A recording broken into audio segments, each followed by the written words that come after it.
out of the staircase and he goes to his part of the house. Walks back over. Here's more. Talking about the fruit and the bread and the new covenant. What is happening? All of a sudden, he hears some scurrying. They're coming down. The Passover meal is done. And they walk down the stairs, and John Mark, he was ready for bed.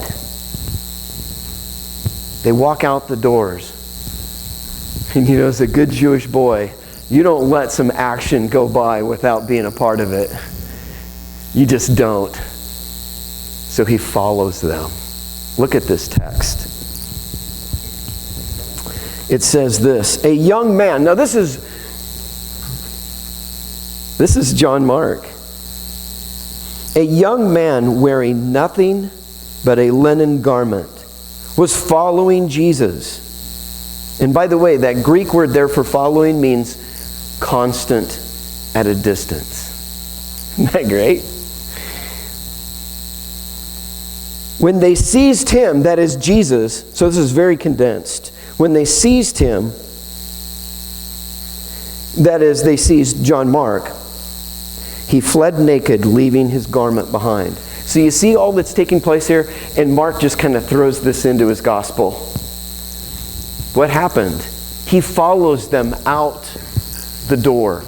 Now, if you understand Jerusalem just a little bit, Jerusalem sits on the top of a mountain, and then there's two valleys on each side. The valley of Gehenna and the valley, and it just drew a blank. The Kidron Valley. And so he follows the disciples through Jerusalem, down the Kidron Valley, and up the other side, which is the Mount of Olives. And at the base of the Mount of Olives is the Garden of Gethsemane, where I've been in that garden. The very trees, the olive trees that date back to Jesus' time are still there. I should have brought the pictures and showed them. I'm sorry. Maybe I'll look at it next week. Can you see him hiding in the forest? And seeing Peter take and cut off the ear of a soldier, and Jesus coming over and putting the ear back on and say, if you live by the sword, you will die by the sword. Do you imagine him, all of this, and one of the guards look over and they see this young boy, and they go over and try to grab him, and the only thing that is left, because he's so scared, he flees naked, as he says. How'd you like to be John Mark? Wealthy young man, had all the privileges.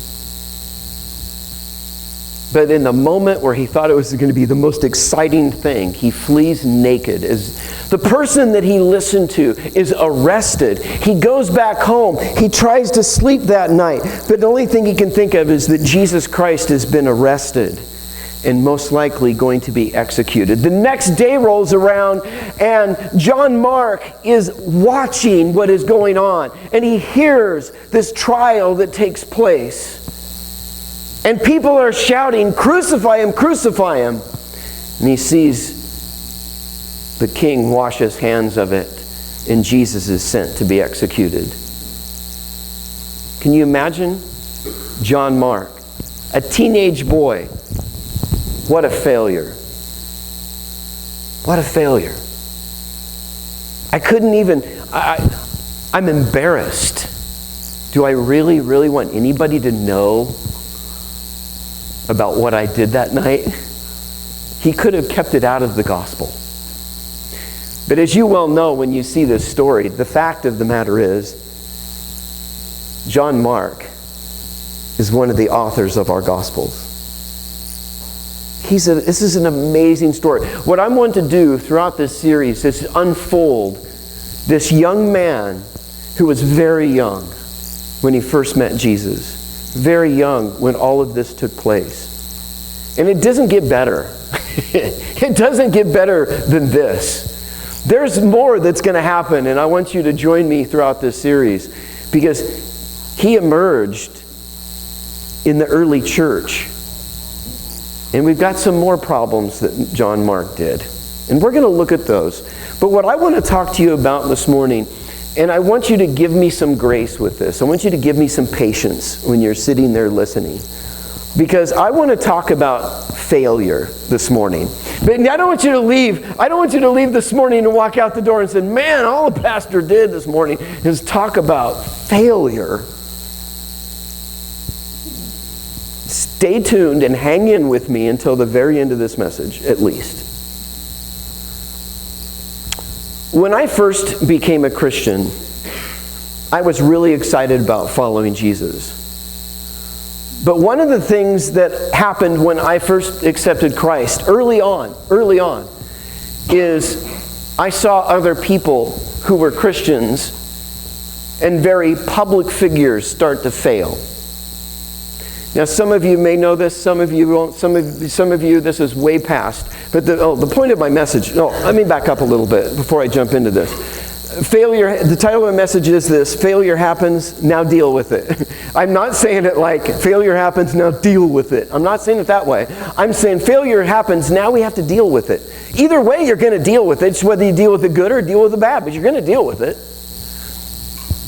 Two failures I want to look at this morning. First is moral failure, and the second one is achievement failure. You look at John Mark in this situation, maybe you could look at this as more of an achievement failure than a moral failure. I mean, he may personally look at it as a moral failure, so we can get this is kind of bleeding through both of them. But in our lives, there's times where we've had moral failures, where we know the standard that God has set and we have let God down. They say, listen to this, men, they say a lot of men will not go to church because of this very reason. Men want to be successful at what they do. And in their moral life, there could be failure, and they would not want to go to church where they feel like a hypocrite. It's one of the major reasons why men don't go to church. Now, part of Dane's crazy mind right now is working. And I want to think to myself, well, then that's where a man should be, because if he's not there, then people will know that he's there because he's not. Anyway, forget it. Back to the point. When I first accepted Christ, there was these big figures. And one of the guys that my grandmother just dearly loved was Jimmy Swaggart. Now, I want to have some fun here, just for a moment. How many of you know, no, let me ask you this. How many of you don't know who Jimmy Swaggart is? Oh, I love it. Where have you guys been?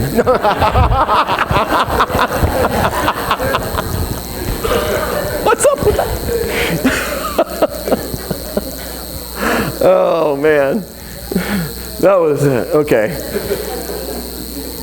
Jimmy Swaggart, I mean, he played his cousin is Jerry Lee Lewis. You guys know who that is? Goodness gracious, great balls of fire. And Jimmy Swaggart, TV evangelist, preaches, he preaches with a hanky, He'd fold up like this and pat it as he walked around, Anyway, just this fiery preacher, and sit down at the piano and light it up, and people my grandmother just loved him. I was grateful. I was really, my grandmother had every album he ever put out. And she passed away before Jimmy Swaggart morally failed. Jimmy Swaggart was caught with a prostitute in his car, pulled over by the police, arrested. You can see in this picture, he actually posed for this picture in People magazine.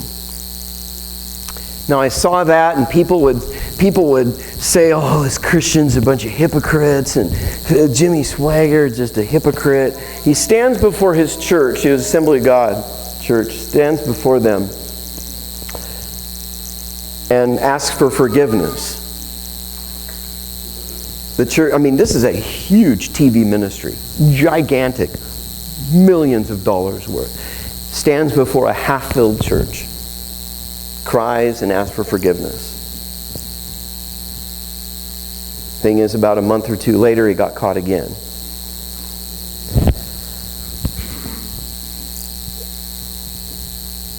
Kind of makes you frustrated as a Christian. Then the next one fell. Jim Bakker. Jim and Tammy Faye. I have to ask. You guys heard of this guy? No, okay, I love it. Boy, did you come for a great education this morning. Christian human failure. Is Jim Bakker, he was building an actual Disneyland for Christians. This bugged me from the beginning. It's like, oh my goodness, this guy, what kind of Christianity is this anyway? I didn't follow him, didn't like him and Tammy Faye. It was just like, Tammy Faye had so much makeup on that they had t-shirts out that had like an eyelash here and paint over here and everything that says, I ran into Tammy Faye the other day.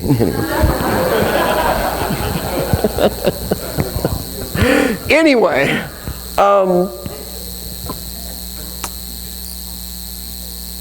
they went through a terrible crisis in their marriage. And by the way, those of you who've been married know that almost every single marriage goes through a crisis. Newsflash, you're okay. It happens. They went through a terrible struggle in their marriage. Jim Bakker moved out. His wife, they were ready to file for divorce. It was just not good. So one of Jim's friends, or it could have been Jim. It's interesting that when you go through a physical separation like that, it's just like this is true psychologically. I'm just telling you, I'm not defending it, I'm explaining it psychologically. Is when that happens, usually what somebody wants is intimacy. Whether somebody dies, a husband or spouse dies, what a person wants is intimacy. And Jim Bakker told his friends he wanted somebody. So what did they do? Instead of having a good friend that told him, hey, Jim, I understand what you're going through, but don't do this. We will protect you and take care of you. Well, they didn't do that. Instead, they went out and got a high-classed call girl. Brought him to his hotel room where they had intimacy. Actually, after that, their marriage was saved. They got back together and they led this great big, huge TV ministry. Only what happened is this woman who later posed for Playboy magazine and was well in the spotlight. Basically, they looked at the records of TBN ministry and found out these millions of dollars and hundreds of thousands of dollars all of a sudden being sent somewhere where they had no accountability for it. Well, this one woman came forward and said, by the way, it's hush money is what was being given to her. So there was embezzling funds and it got exposed. And Jim Bakker went to prison. Toppled down his ministry. And I don't think it was TBN. I'm wrong on that, isn't it? Am I right? You guys are good. This way, you know what's good about this is half of you are going like, I have no idea what he's talking about. That's a lesson within itself. Anyway, this was real news for me. This is what I was going through as a young Christian. And so later it got exposed. Jim and Tammy Faye got divorced. Everything caved in around him. Now the next one I want to talk to you about, I'm not going to get through my message. I will tell you right now, if you're following my outline, I'm not going to get to it.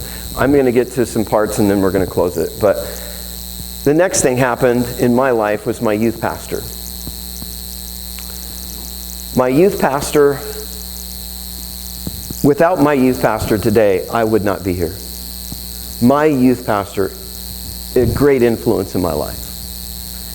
He turned to me when I was in junior in high school and then a senior in high school, and he said to me, I feel like God has got a call in your life in ministry.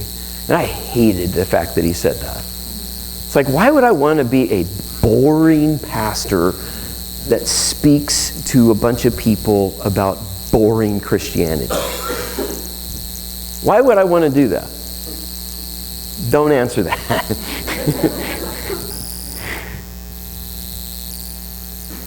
But if it wasn't for him, I wouldn't be where I'm at today. But when I graduated from high school, he took me out for dinner. And he was really snickery and sarcastic and not the challenging, motivating guy that I remember. He stretched me. He told me to get up and read the Bible. And he challenged me to be committed to the Lord and not back down in my faith and to stand up for God no matter what the world was doing. He was everything to me. He sat me down at that dinner table and he said, basically, I'm leaving my wife. And I'm running off with another woman. His little kids, I babysat them. I literally wanted to leap across the table and grab and punch the lights